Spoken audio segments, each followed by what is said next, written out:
오늘은 시편 51편 10절 17절 말씀을 본문으로 해서 새롭게 하소서 라는 제목으로 하나님의 말씀을 전하겠습니다. 오늘 본문인 시편 51편 1절로 9절에 나오는 단어들은 공통점이 있습니다.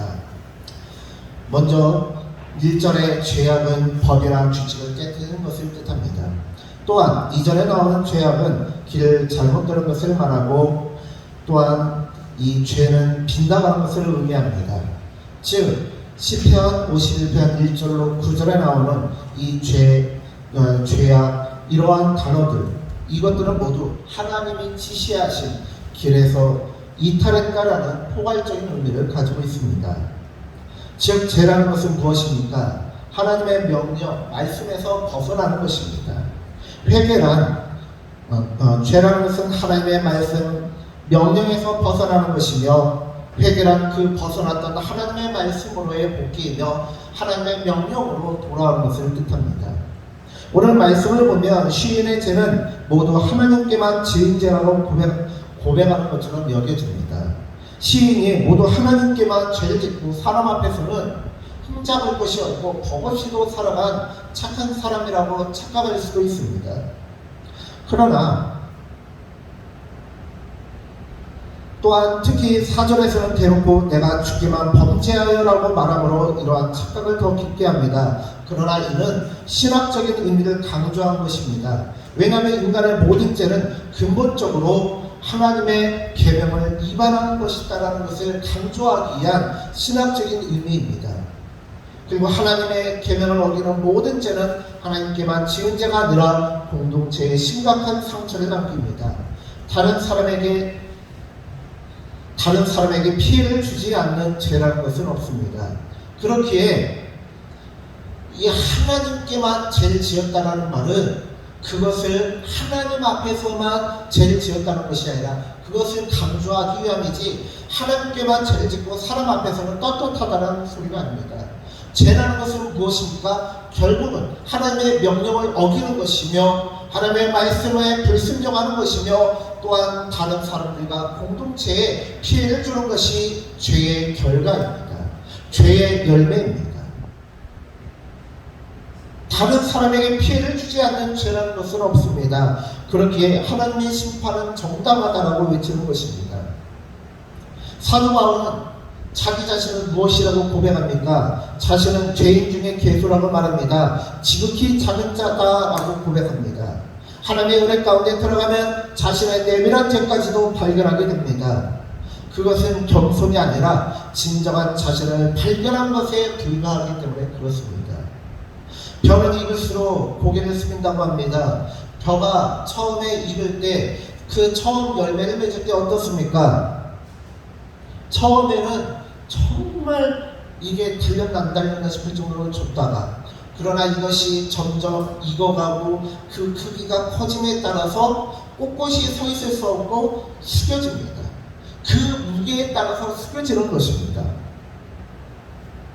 우리의 신앙도 마찬가지입니다. 우리가 처음에 신앙생활을 할 때는 우리가 보지 못하는 것이 있습니다. 듣지 못하는 것이 있고 깨닫지 못하는 것이 있습니다. 그러나 점점 더 많은 것을 보고 듣고 깨닫게 됩니다. 그럼에 따라서 우리가 우리 자신의 죄를 발견할 뿐만 아니라 타인의 잘못과 허물도 발견하게 됩니다. 우리가 신앙생활을 할 때 두 가지 길이 있습니다. 하나는 우리가 처음에 은혜를 받고 이런 세계가 있구나, 이 세상에 이런 아름다운 공동체도 있구나 하면서 은혜를 받고 충만하게 너무 은혜롭고 좋다, 하나님께 더 기도해야지, 신앙생활 더 열심히 해야지, 구역활동도 더 열심히 해야지, 다른 성도들과 더 열심히 더 아름다운 신앙의 교제를 나눠야지 라고 생각하게 됩니다. 우리 아이들도 우리 여름 성경학교를 하고 나는데요, 얼마나 은혜를 많이 받았는지 모릅니다. 우리 아이들이 정말 거기에 가서 얼마나 열심히 기도하고 찬양하는지 모릅니다. 그런데요,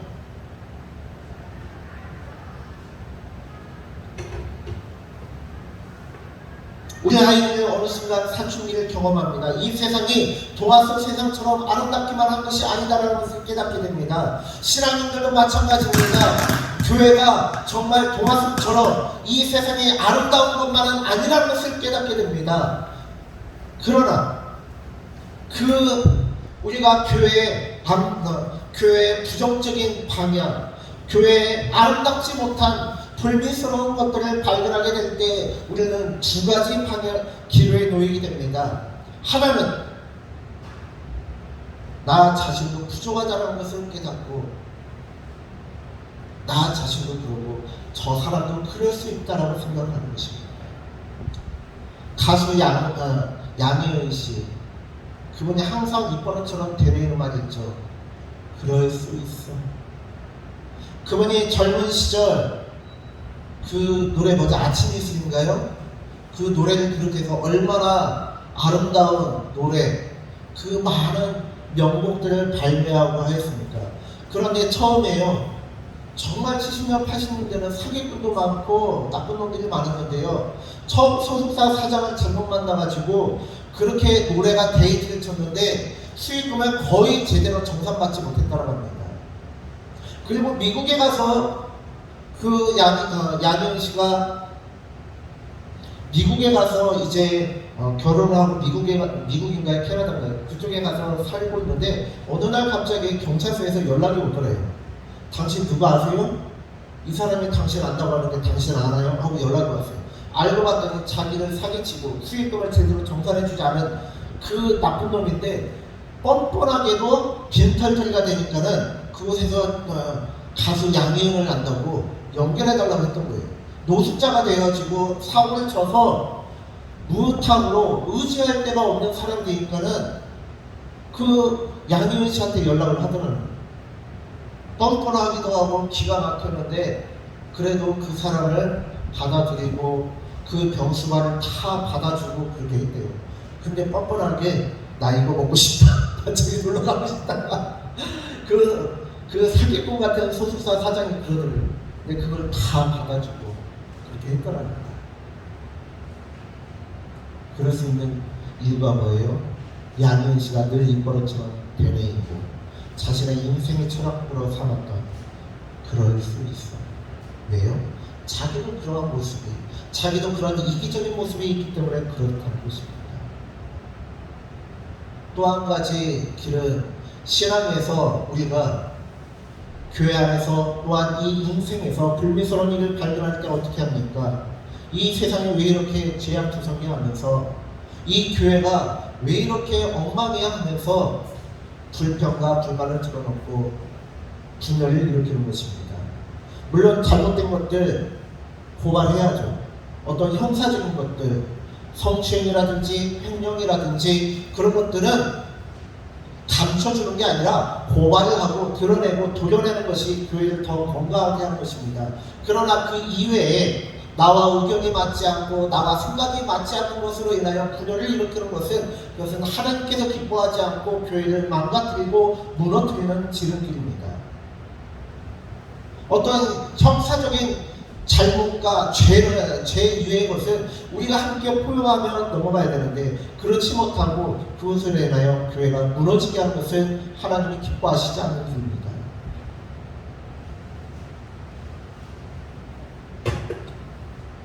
우리가 오늘 찬송가 354장을 함께 찬양하였습니다.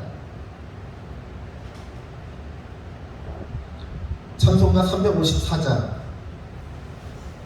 주를 안무하는 자. 참 교회들에서 많이 틀리는 찬송가죠. 특히 이 몇 군데 있는데요. 주를 안무하는 자 올라가 여기까지는 잘합니다. 도수, 저희 교회는 세 박으로 하는데요. 그리고 찬송가 악보에도 세 박으로 나오는데요. 많은 교회들이 어떻게 하냐면 독수리같이 두 박으로 하고 넘어갑니다. 그리고 뒤에도 또 모든 싸움 이기고 근심 걱정 벗으며 올라가 독수. 다른 교회는 두 박으로 하는데 저희는 찬송가 따라서 세 박으로 합니다. 독수리같이, 이게 맞는데 독수리같이 하면서 마지막 독수리같이 이를 세 박으로 드립니다. 그렇게 수십 년을 찬송가를 불렀는데요, 이게 잘 안 고쳐져요. 잘 안 고쳐져요. 교회들마다 이 악그대로 하지 않고 자기 교회에 맞게 변경해서 부르는 교회들이 참 많아요. 그리고 부끄럽지만 저도 음치에 박치기 때문에 수십 년간 찬송가를 불렀음에도 불구하고 제 멋대로 부르는 그래서 제가 불렀는데 주하나는 지으신 모든 게 오늘도 들어봤지만 얼마나 많이 들립니까? 이 마지막 후렴 주님의 높고에 주님의 높고에 대하심을 내 영혼이 찬양하네 주님의 높고에 대하심을 내 영혼이 찬양하네 이렇게 해야 되는데 주님의 높고 위대하심을 내 영혼이 찬양 해서 몇 방으로 늘려야 될지 하다가 두 방으로 하기도 하고 세 방으로 하기도 하고 오늘도 제멋대로 하다가 많이 틀렸어요. 그죠? 심지어 목사님들도 이렇게 틀려요.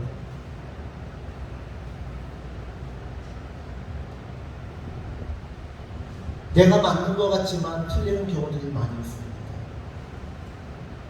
축구 경기, 야구 경기를 볼 때도요, 내가 응원하는 팀이 아니고 나하고 전혀 상관없는 팀의 경기를 보면 최대한 객관적으로 보려고 하는데요, 세상에 비디오 판독을 해도요 똑같은 장면을 보는데 자신이 응원하는 팀과 상대팀이 이렇게 관련된 경기에서는요 누가 봐도 오심인데 자기 팀의 유리한 판정이면 이 심판이 정말 이 제대로 봤다라고 그러고 누가 봐도 정당하게 봤는데 저 심판이 저거 분명히 돈 먹었다고 그렇게 욕을 합니다. 그게 인생은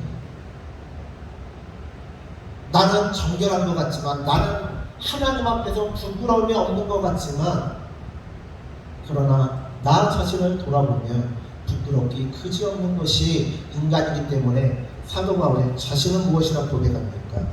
죄인 중에 괴수다라고 고백하고 있습니다.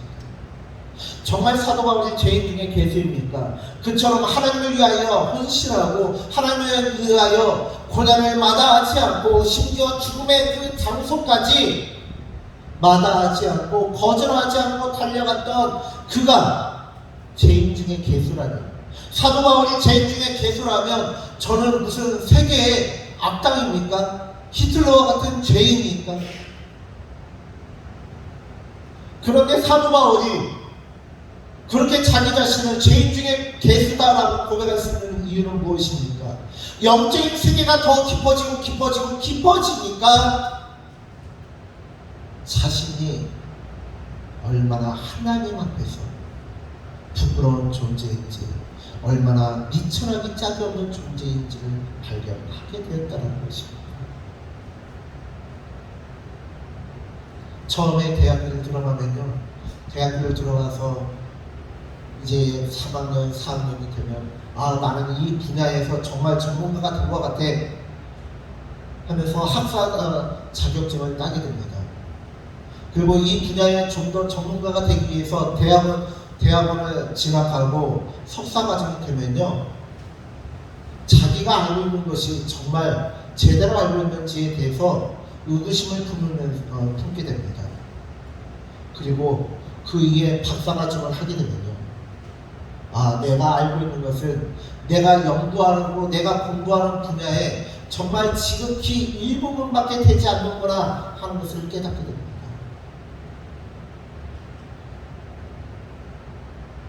사도 바울의 죄인 중에 괴수다라고 고백하는 것은요, 영적으로 상층 천국까지 올라가게 되어지고 자신의 죄를 깨닫게 되어지고 하나님의 어떠한 분이시라는 것을 깨닫게 되니까 도저히 하나님 앞에서 제대로 서 있을 수가 없더라는 것입니다.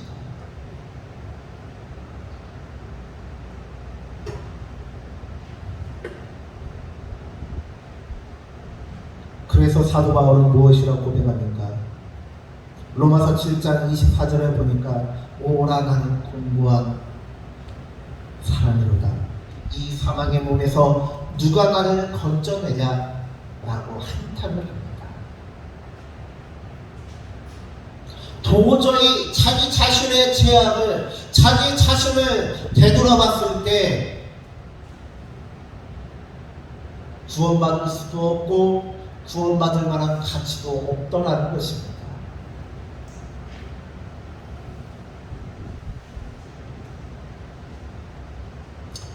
구원받을 수 있냐 없냐의 문제가 아니라 도대체 이 인간을, 최현준이라는 인간을 구원해야 될 이유가 무엇이냐, 그럴 만한 가치가 하나도 없다는 것입니다.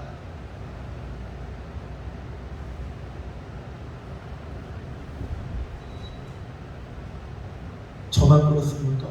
아니요. 우리 모든 인간이, 모든 사람이 하나님께서 도저히 구원할 만한 가치조차 없는 무가치한, 하나님께 아무런 유익이 없고 이득이 없는 존재입니다.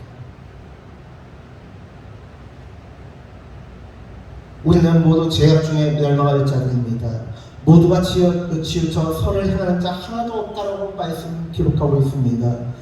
인간의 모든 죄는 하나님의 계명을 어기는 것이며 인간에게는 아무런 희망도 없습니다.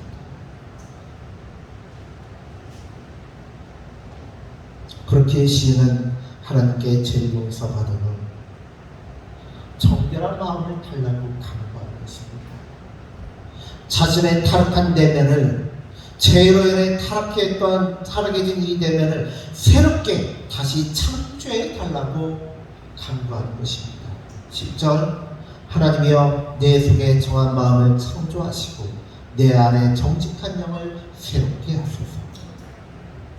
오직 하나님의 성령을 통한 창조적인 행위만이 인간의 내부, 곧 마음과 영을 새롭게 할 수 있다라고 말씀하고 계십니다.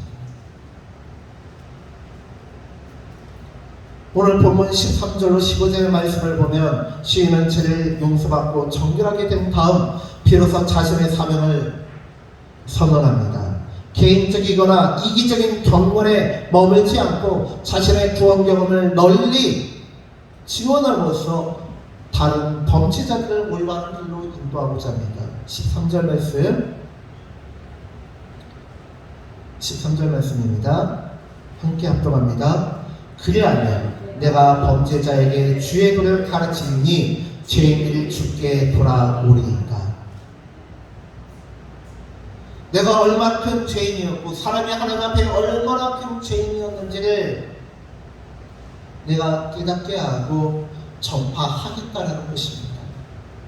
그리고 14절을 보면 공개적으로 주의 의를 드러냅니다. 마치 사마리아 여인이 와서 보라고 소리쳤던 것처럼 말입니다. 자신의 허물로 인해 사람을 패행하던 일개 여인이 온 성읍을 돌아다니며 미친 듯이 하나님 나라의 복음을 전하고 예수님을 소개하고 있습니다. 14절, 하나님이여 나의 구원의 하나님이여 피 흘린 죄에서 나를 건지소서. 내 혀가 주의 의를 높이 노래하리이다.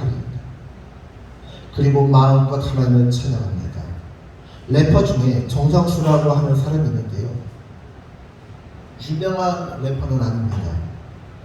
그렇다고 일반인이라고 하기도 그러고 연예인이라고 하기도 그런데요, 랩에 미쳐서 40이 넘은 나이에도 계속 래퍼로 활동하고 있고 유튜버로서도 활동을 하고 있는데요, 쇼미더머니라는 TV 프로그램에 나와서 유명해졌지만 약간 저 사람이 정상인이 맞나 의심이 들 정도로 비정상적으로 행동하고 그런 언행을 많이 하는, 기행을 많이 하는 자이기 때문에 유명해졌을 뿐인데요, 술 먹고 행패 부리다 경찰서에 몇 번 붙잡혀가기도 하고요. 그런데 이 사람이 최근에 하나님을 만나고 변화되었습니다. 그리고 나서요, 공연장에서도 본인은 하나님을 만나고 변화되었다고 공식적으로 말하고 다닙니다. 공연장에서도 하나님을 만난, 그리고 또한 어떤 방송에서도요, 공개적으로 공공연하게 자신은 하나님을 만났다라고, 그 하나님을 인하여 자신의 삶이 바뀌었다라고 고백하며 다닙니다. 15절 주여 내 입술을 열어주소서 내 입이 주를 찬송하여 전파하리이다. 자신의 죄로 인하여 자신을 깨끗하게 새롭게 창조하여 주시며 자신의 내면을 새롭게 하시면 하나님을 마음껏 찬양하고 하나님 앞에 나아가겠다는 것입니다. 그런데요, 여기서 중요한 것이 있습니다. 16절 17절 함께 합독하겠습니다. 주께서는 제사를 기뻐하지 아니하시나니 그렇지 아니하면 내가 드렸을 것이라. 주는 번제를 기뻐하지 아니하시나이다. 하나님께서 구하시는 제사는 상한 심령이라. 하나님이여 상하고 통회하는 마음을 주께서 멸시하지 아니하시리이다. 아멘. 주께서는 제사를 기뻐하시지 않는다고 합니다. 하나님께서 구하시는 제사는 상한 심령이다라고 말씀합니다. 하나님께서는 상하고 통회하는 마음을 멸시하지 않는다고 합니다. 이스라엘 백성들이 노예 생활하던 그 이집트에서 탈출해서 이제 가나안 땅에 들어갈 때 하나님 앞에 제사를 드려야 되는데요. 번제단을 쌓을 때 다듬지 아니한 돌들로 그 번제단을 쌓으라고 하십니다. 그것은 무엇이냐? 일반적으로 제단을 쌓을 때는요, 아름다운 문양을 넣고 다듬어서 정말 멋들어진 제단을 쌓지 않습니까? 그러나 하나님께서는 다듬어지지 않은 돌로 번제단을 쌓으라고 하셨습니다. 마치 제주도에 가면요, 그 구멍이 송송 뻥뻥 뚫린 그 돌멩이들을 가지고 돌담을 만들잖아요. 그러한 것처럼요, 하나님께서는요, 다듬어지지 않은 돌들을 가지고 번제단을 쌓아요. 왜요? 하나님께서는요, 다듬어지지 않아요. 하나님 앞에서 포장한 그 심령이 아니라 상하고 통회하는 마음을 가지고 나오라는 것을 알려주시기 위해서 다듬지 아니한 돌로 번제단을 쌓아라 하셨던 것입니다.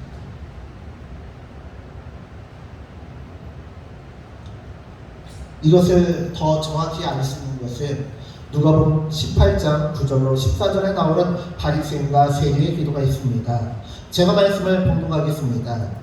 또 자기를 의롭다고 믿고 다른 사람을 멸시하는 자들에게 이 비유로 말씀하시되 두 사람이 기도하러 성전에 올라가니 하나는 바리새인이요 하나는 세리라.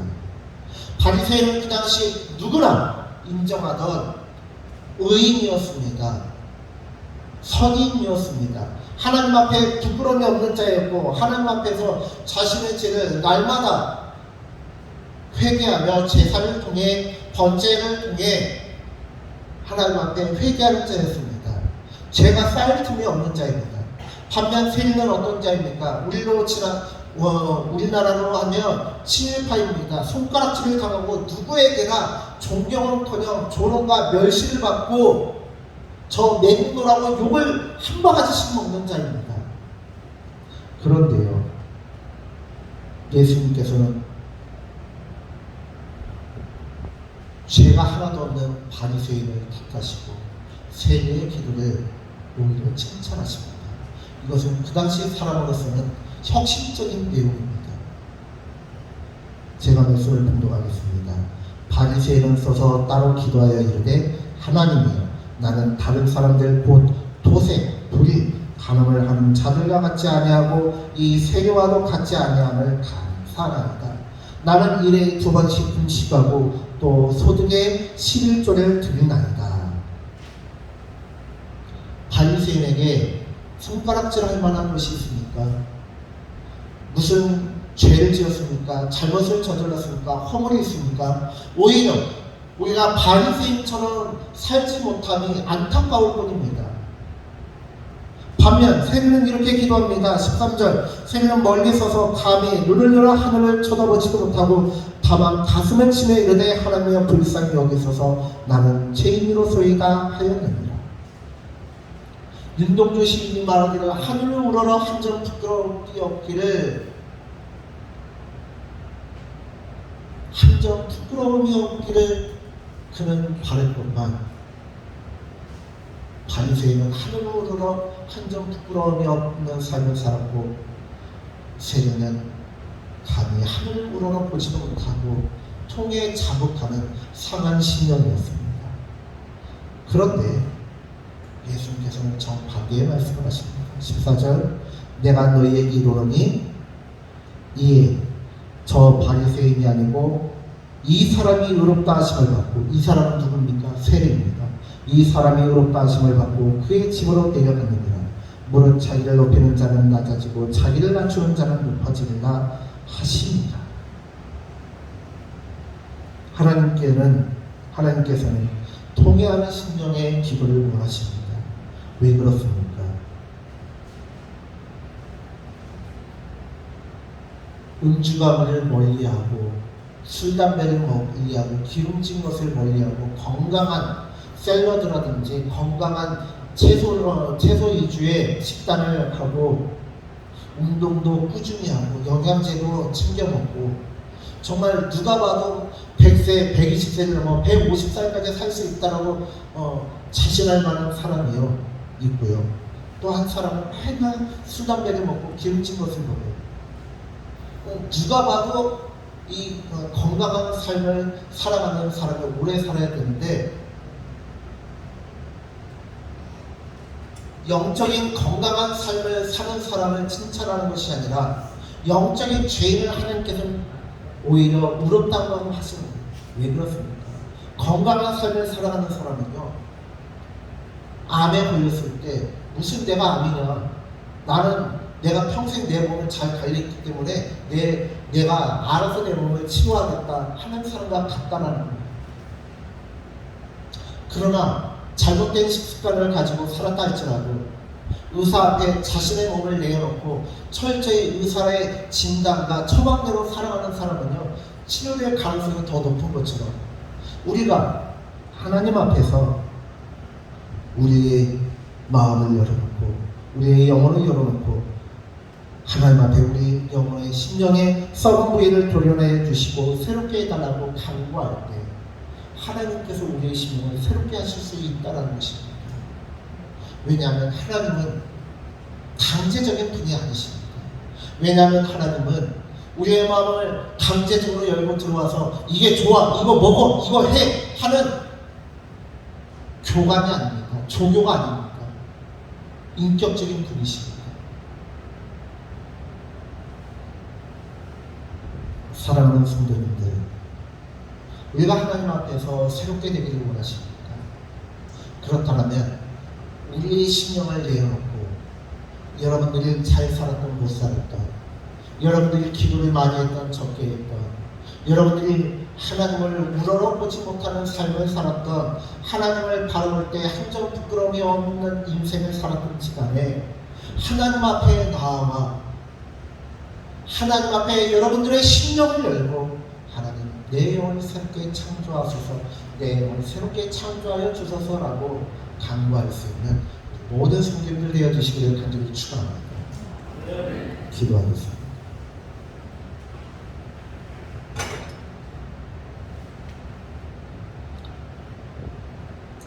주님, 우리는 오늘 시편 51편의 말씀을 살펴봅니다.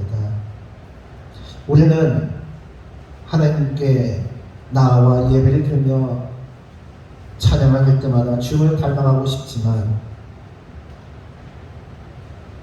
말로는 새롭게 해달라고 하면서 정작 하나님 앞에 내 영혼을 내어놓기를 두려워하고 있지는 않습니까? 혹시라도 하나님께서 나를 탓하시면 어떻게 하지? 혹시라도 하나님께서 나를 정죄하시면 어떻게 하지 하는 두려움 가운데에서 부끄러워하고 수치스러워하고 하나님 앞에 나의 있는 모습 그대로를 내어놓기를 두려워하고 있지는 않습니까? 하나님, 우리의 심령을 새롭게 하시고 하나님께 부끄러움이 없는 자가 되게 하시고 하나님께서 내 영혼을 새롭게 하시기를 간구하는, 그리하여 날마다 하나님께 새롭게 된 영으로 나아가는 우리 모든 성도님들 될 수 있도록 은혜 베풀어 주시옵소서. 감사드리며 예수님의 이름으로 기도드렸습니다. 아멘.